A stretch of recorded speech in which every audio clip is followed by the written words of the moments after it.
Mi nombre es Wilpiano Madrid, médico intensivista, trabajo en el Centro Médico Maracay y acá donde me encuentro en la Clínica Guadalupe. He tenido la inquietud de hacer esta charla, más que todo dirigida al público, porque tengo una gran inquietud con esas noticias que aparecen donde se dice que no va a haber ventiladores mecánicos para asistir a tantos pacientes.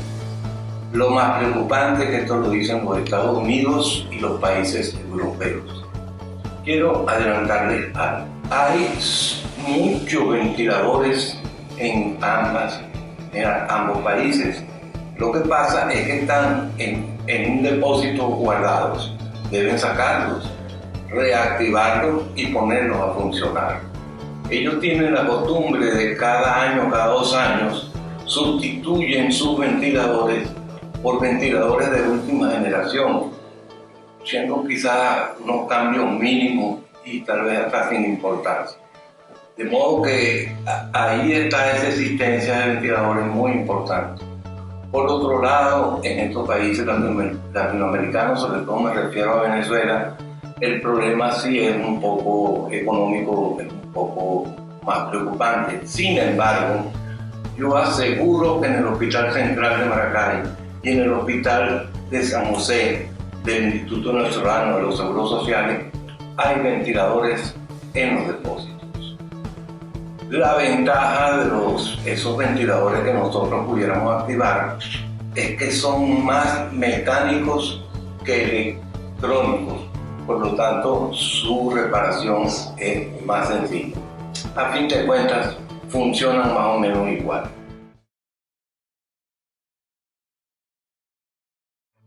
Vamos a ver las circunstancias de que no hay ventiladores.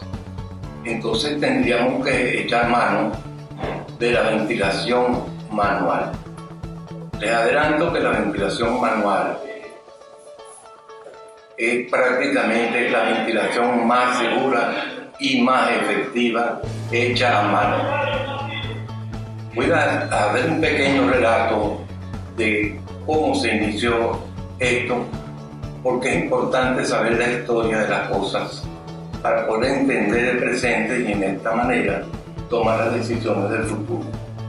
Eso tanto para la vida de uno como para estos aspectos pues, médicos, como inclusive para la parte política, pero ya de eso sí no vamos a hablar. Se trata de Dinamarca en 1953, cuando hubo una epidemia de poliomielitis. Muchos pacientes se les complicó la poliomielitis porque el virus atacó las neuronas motoras del bulbo raquídeo y provocó la parada respiratoria del paciente. Para ese entonces, en 1953, ya habían algunos tubos endotraqueales muy rudimentarios y observaron que los odontólogos tenían el aparato para taladrar las muelas. Era un sistema que funcionaba con un fuelle, estaba en el piso, el fuelle es como un acordón tirado ahí en el suelo, le daban con el pie y eso expulsaba el aire por un conducto que llegaba a un aparato de girar y giraba la fresa y con eso era que taladraba. ¿Okay? Esa parte distal pues se eliminó, se dejó el tubo con el aire sencillamente y se acopló al tubo endotraqueal. Y en esa forma, dándole rítmicamente con el pie, empezaron a ventilarse los pacientes. Casi inmediatamente, los americanos lanzan al mercado la lavadora Westinghouse, que como ustedes saben tenía un motor que se movía rítmicamente. Y entonces, en esa forma, los suecos copiaron la idea y hicieron el primer ventilador mecánico, esos avispados. Y entonces así arrancó la casa Enstrom, que aún hasta nuestros días están haciendo ventiladores mecánicos. Los americanos respondieron con otro ventilador pequeño, ingenioso, muy simple, que era manejado por imanes.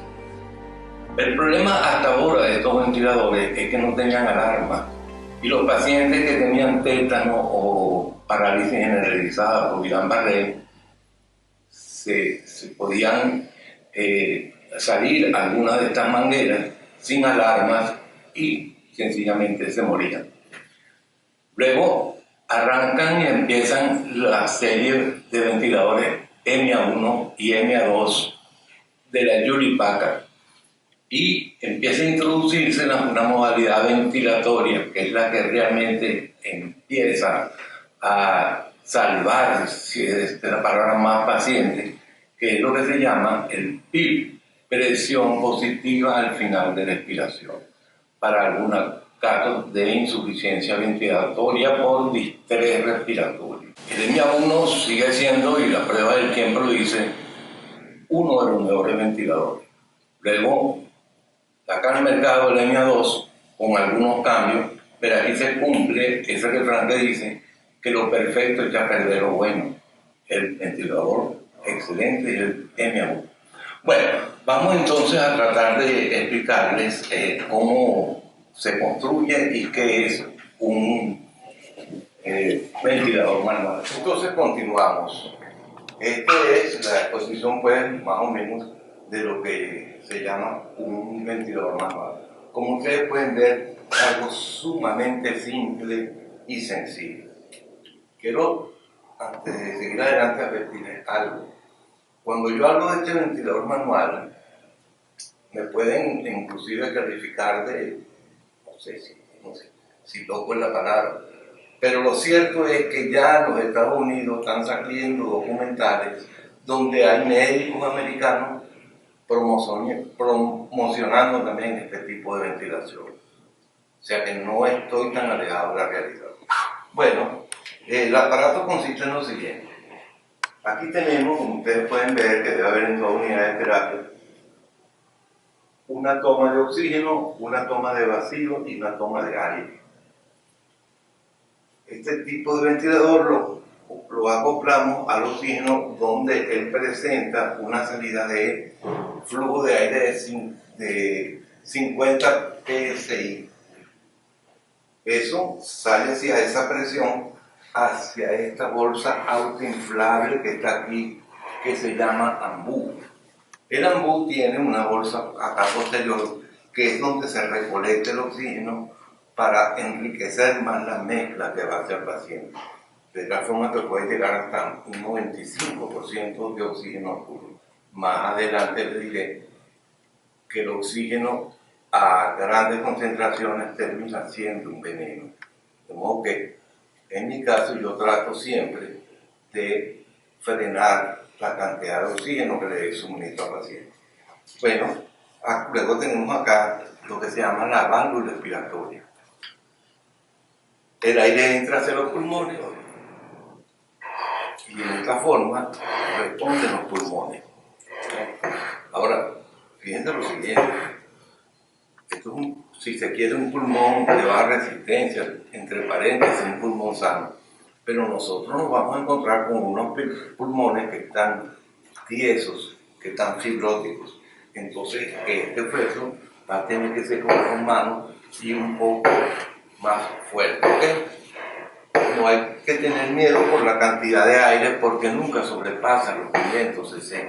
De modo que es muy, pero muy difícil que haya lo que se llama un barotrauma o una ruptura de pulmón. Pero más adelante tenemos entonces el tubo endotraqueal. Fíjense ustedes que está introducido en lo que coloco una tráquea y luego una Y que representaría los bronquios principales y luego vienen los pulmones. Ahora bien, en cuanto al tubo endotraqueal, yo siempre me paro aquí para discutir este detalle. Este detalle es un capilar, si se quiere, que va a llenar de aire un dispositivo que se llama manguito, que es una bolsa inflable que se acopla a la tráquea de tal forma que el aire vaya hacia los pulmones y que no haya escape. Lo importante de esto es que el sitio donde se inserta este satélite debe quedar a la altura de la comisura de la boca, porque en esa forma nos garantiza que la extremidad distal del tubo endotraqueal va a quedar más o menos alejado de los bronquios. ¿Por qué lo digo? Porque como la ventilación es manual y de alguna manera hay cierto movimiento, es posible que la tráquea empiece a migrar hacia los bronquios. Generalmente y con toda seguridad lo hace hacia el bronquio derecho. Y él crea un flujo preferencial hacia el pulmón derecho y le resta flujo hacia el pulmón izquierdo. No solamente le resta flujo al pulmón izquierdo, sino que hace un efecto Venturi, y ese efecto Venturi provoca una succión y termina colapsando al pulmón izquierdo. Eso se comprueba muy fácil colocando la membrana del estetoscopio a nivel de las paredes laterales del tórax, cerca de la axila, y es allí donde vamos a ocultar el murmullo de los pulmones cuando insuflamos con el amor.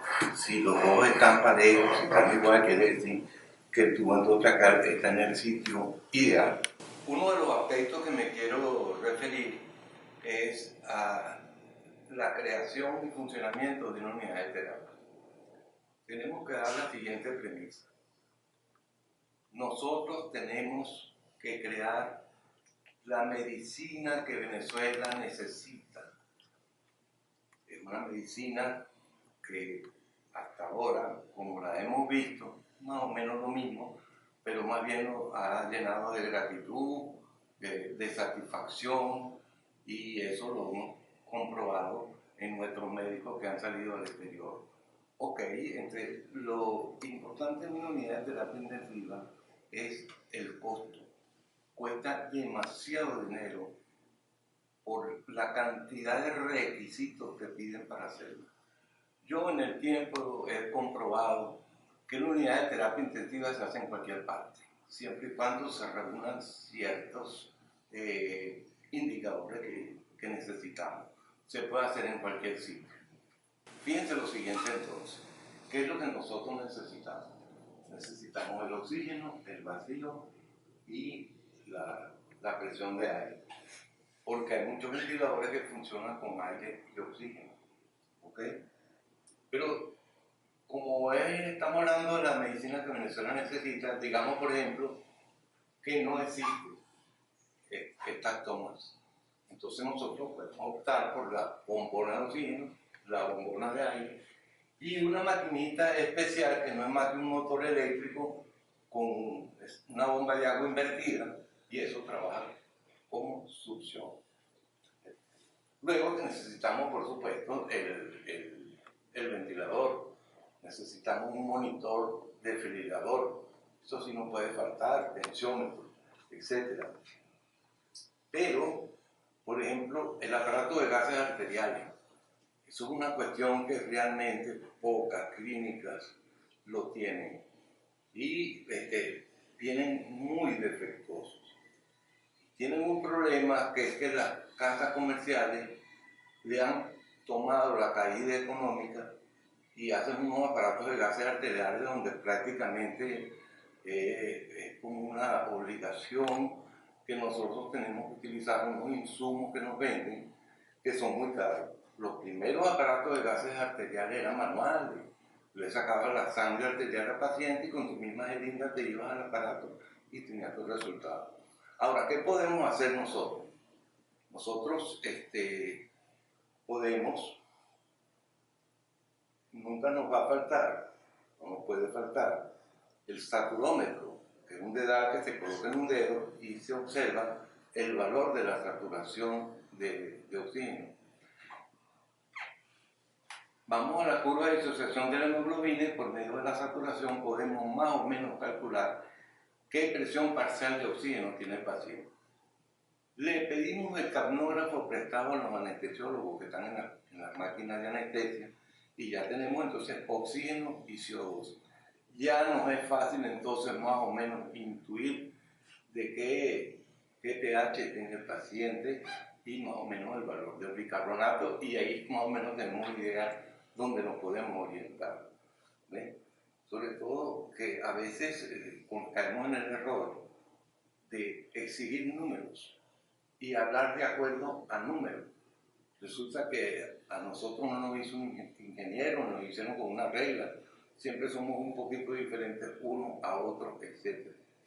Yo recuerdo, en alguna oportunidad con mi padre, que era sanitarista, y le dije, mira papá, tú sabes cómo es la cosa, que yo agarro un paciente grave y lo salvo. Eso es medicina. Él me dijo, en 1949 hubieron 800 niños muertos por sarampión. Al año siguiente se instaló el programa de vacunación contra el sarampión y ya para ese año nada más se murieron 80. Eso se llama administración sanitaria, que es lo que realmente necesita el país.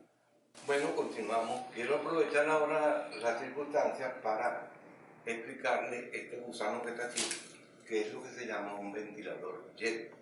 Este ventilador se conecta también a la fuente de oxígeno. Esa fuente de oxígeno tiene a la salida este regulador de presión. ¿Para qué sirve este aparato? Este aparato sirve para asistir a pacientes que tienen una emergencia. Es algo momentáneo, es algo de poco tiempo y es para sacar de un apuro al paciente. Generalmente cuando tiene, por ejemplo, un cuerpo extraño en la tráquea, una semilla de mamón o un pedazo de carne que se le fue un borrachito en una parrilla que se estaba comiendo, o un espasmo glótil, lo que se llama un shock anafiláctico. Y después, quizás también, con la gran ayuda para el anestesiólogo, que tiene un paciente totalmente relajado y tiene problemas para intubarlo. De modo que el paciente sin apnea, entonces se acude a este aparato. Una vez conectado el aparato en la fuente de oxígeno, se le coloca este regulador de presión. Si es un adulto, se coloca 40 PSI. Si es un niño, se coloca a 20 PSI. Entonces acuérdense, como la canción, 40 y 20. Luego, al final acá, tenemos un dispositivo en el cual nosotros instalamos un yerco, generalmente un yerco grueso, que es un yerco 14. Abrimos una pequeña incisión a nivel del cuello, damos la tráquea y ahí introducimos el yerco, y una vez abierta la presión empezamos con esta válvula que está acá, esta válvula, y empezamos a ciclarla para ir asistiendo al paciente. Esto es una maravilla, ustedes van a ver enseguida cómo los pulmones se inflan sin ningún problema. Ahí le van dando mientras el anestesiólogo va resolviendo su problema arriba de complicaciones prácticamente ninguna. Cuando se deja de asistir, porque el paciente ha mejorado algo, pero hay algún escritor laringio, por la parte del yerco pudiera absorberse un poco de aire y se puede formar un enfisema. Esto es una cuestión bastante desagradable a la vista, pero no tiene ninguna importancia. Al ratico, enseguida que resolvamos el problema, enseguida se resuelve y el paciente vuelve a cobrar después su buena consulta.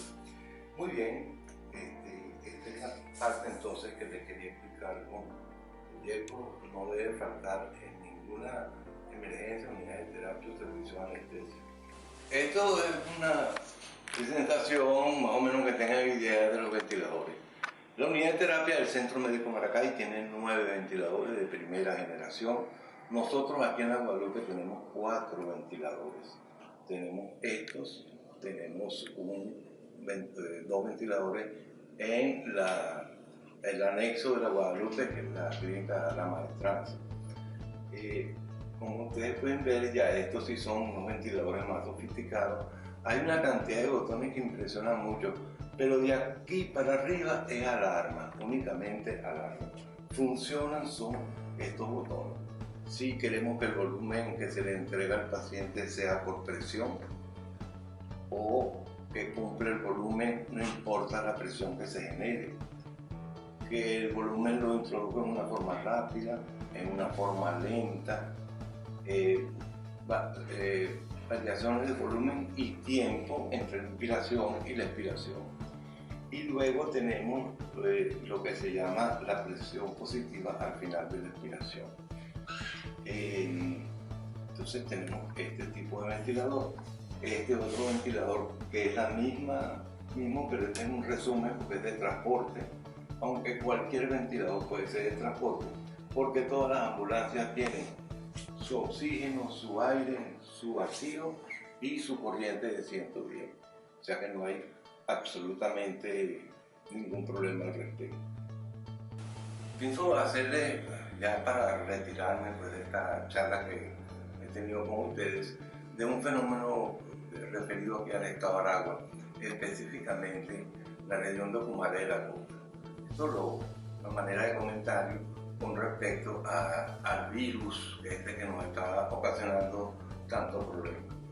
Resulta que en Ocumare de la Costa, a eso de la 1:30 de la madrugada, salen de la ciénaga N cantidad de murciélagos y de vampiros que se dirigen hacia la playa de Ocumare, posiblemente a comerse toda esa fruta, de todas esas matas que hay por ahí. Y luego se retiran otra vez a la ciénaga. Yo me imagino que tienen unas cuevas allí, etc. Lo importante es que en Ocumare, con respecto a la inquietud que se pudiera tener por el virus, en realidad allí la temperatura nunca llega a bajar de 26 grados centígrados. Acuérdense que somos una región bastante caliente. Por cierto que me enteré, de decir algo, que la persona que me estaba contando esto, un pediatra muy querido de Maracay, murió hace más o menos 30 años, muy joven, pero admirado y querido por todos. No nombro su persona porque respeto a los familiares. Me decía que los murciélagos regresaban en el ponticinio. ¿Cómo que es el ponticinio? ¿Cantan? No. El ponticinio quiere decir esa hora, un silencio absoluto que hay entre la 1 y las 2 de la mañana. Me enteré de eso. Pero entonces, por otro lado, fíjense ustedes que la temperatura se mantiene a más de 26 grados, eso no tiene peligro, y vende. Al virus tampoco le gusta el alcohol y ahí lo que se debe es caña. Muchas gracias. Muchas gracias por su atención, estamos a la orden.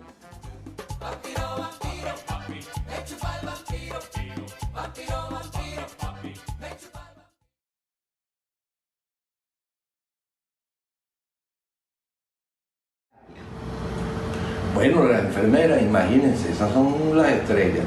Vamos a trasladarnos un poquito en el tiempo.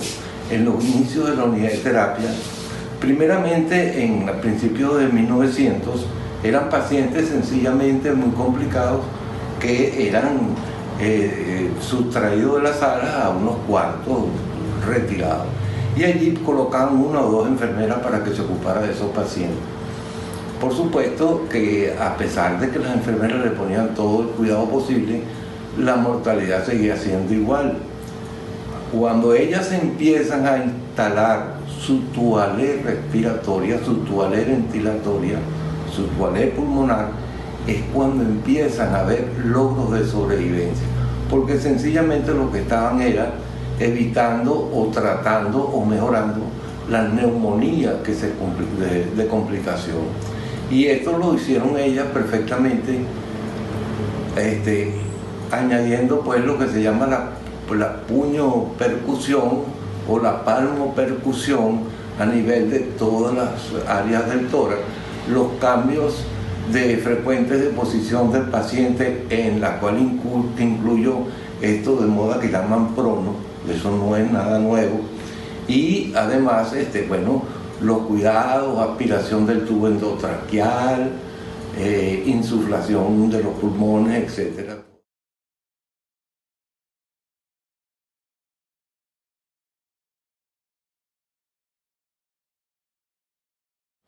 Bueno, mire, ese es uno de los problemas que se observan cuando estamos suministrando oxígeno. Puede que el nitrógeno aparece como un gas en el 72-75% de componente atmosférico. El oxígeno apenas el 21%.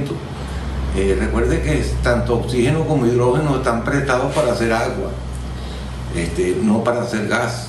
Bueno, de todas maneras, cuando nosotros estamos administrando una atmósfera servida, vale decir, el contenido del ambú hacia los pulmones, en la medida que nosotros aumentamos la cantidad o el tenor de oxígeno, bajamos la cantidad de nitrógeno. Cuando lo normal es que en el árbol respiratorio aparezca una concentración más o menos igual que la atmosférica. Fíjense entonces lo siguiente: a la medida que aumentamos el oxígeno, disminuimos el nitrógeno. ¿Y qué es el papel del nitrógeno en los pulmones? Ese es el encargado, acuérdense que el nitrógeno es un gas inerte, es el encargado nada más de golpear las paredes del alvéolo, lo que se denomina y se conoce como presión.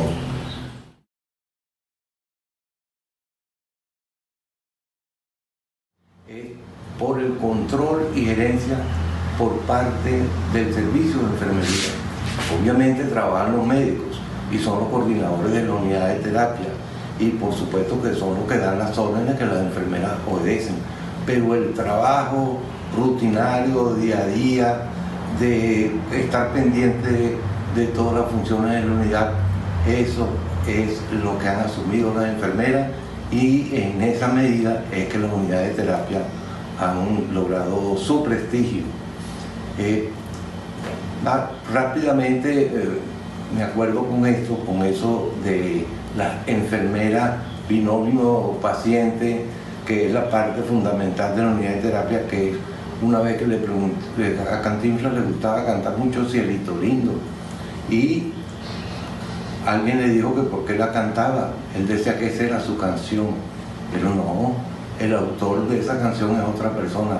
No, señor, la canción es del que la canta.